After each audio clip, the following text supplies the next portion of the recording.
This is going to be your video explanation for the beginning of this architecture and perspective project.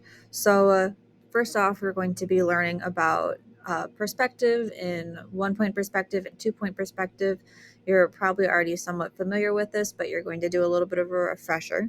You're going to learn how to apply perspective onto an actual building, onto architecture itself.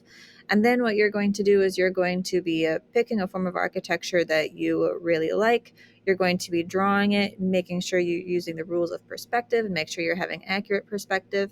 And then you're going to be learning how to add, or you're going to just be adding watercolor techniques to block in the shapes. And then you're also going to be adding some ink details on there. So by the end of this project, you're going to have a nice inked architecture watercolor composition.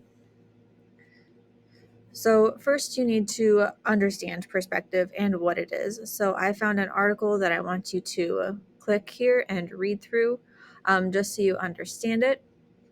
And then, to make sure that you understand it a little bit more, I want you to watch this video about 1 point perspective and follow along with it. You can do this in your sketchbook.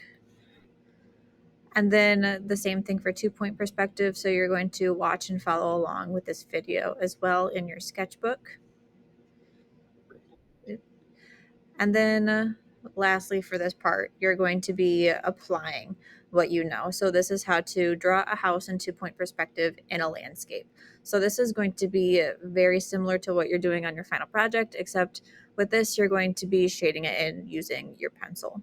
So go back, read read through the article about perspective, follow along with the videos on 1 point and 2 point perspective, and then finally watch this video on how to draw a house in 2 point perspective.